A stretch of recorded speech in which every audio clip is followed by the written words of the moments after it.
Think about the last time you met someone new. Within seconds, you probably had a feeling about them. Not based on facts, not based on logic. Just a feeling. That's because the human brain doesn't wait to collect evidence. It decides first and justifies later. And one of the fastest decisions it makes is this: how much should I respect this person? Most people don't realize this decision happens in the first 5 minutes. Sometimes in the first 30 seconds. And once that judgment is formed, everything you say afterward gets filtered through it. The same words can sound confident or uncertain, depending entirely on the impression you made at the start. This isn't manipulation, and it's not about being fake. It's about understanding how people actually think in real life. Take a job interview, for example. 2 candidates can have the same qualifications, give similar answers, and even make the same mistakes. Yet one is seen as promising, and the other as not quite there. That difference is rarely intelligence, it's perception. And perception is built fast. One of the first things people subconsciously judge is how you enter a situation, how you walk into the room, how you sit down, how settled you appear. Someone who rushes, fidgets, or looks unsure sends a signal of low certainty, even if they're capable, even if they're prepared.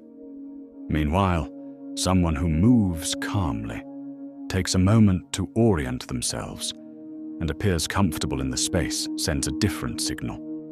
Control, and the brain associates control with respect. This happens before a single word is spoken. Then you start talking. And this is where many people quietly lose respect without realizing it. They speak too fast. They fill every silence. They explain things no one questioned.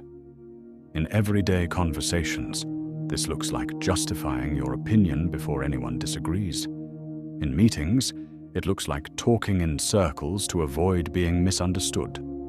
In interviews, it sounds like answering a simple question with an overly long explanation. Psychologically, this signals one thing: approval seeking.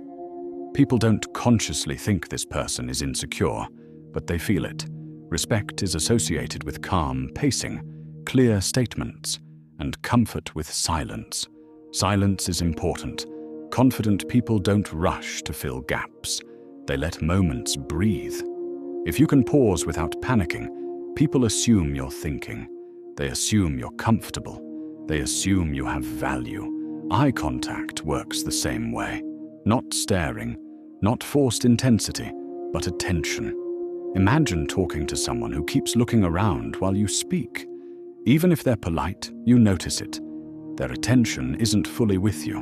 Now imagine someone who looks at you when you speak, listens, and then naturally looks away without anxiety.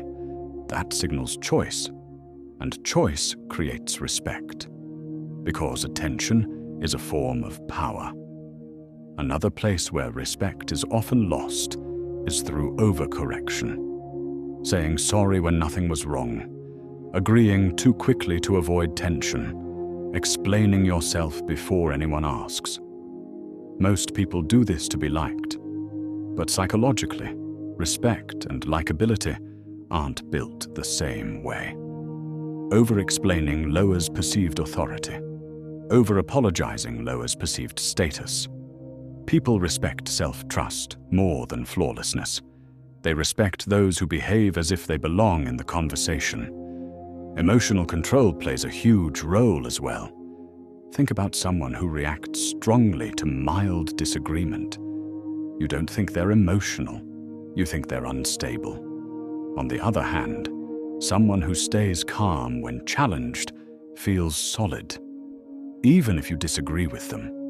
The brain associates emotional stability with leadership.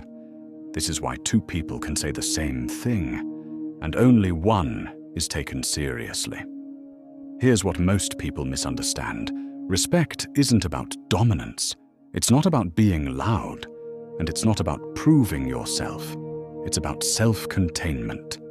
People don't respect those who try to earn respect in the moment. They respect those who act as if respect is already normal. And once that frame is set early on, people treat you differently without realizing why. They listen more closely, they interrupt less, they respond with more weight. The uncomfortable truth is that many people never understand why they're overlooked, dismissed, or underestimated. They think it's about talent, or experience, or luck, but often it's about the signals sent in the first 5 minutes. And the empowering truth is this: once you understand how those signals work, you can change how people experience you. Not by saying more, not by trying harder, but by being intentional from the start. And this idea doesn't just apply to first impressions. It shows up in conversations, relationships, decisions, and the small moments people usually overlook. Most people never realize how much is happening beneath the surface in everyday interactions. On this channel, we break down the psychology behind those moments, how people think, how they react, how they make decisions, often without realizing it themselves. If that's something you want to explore more deeply, subscribe. I'll see you in the next video.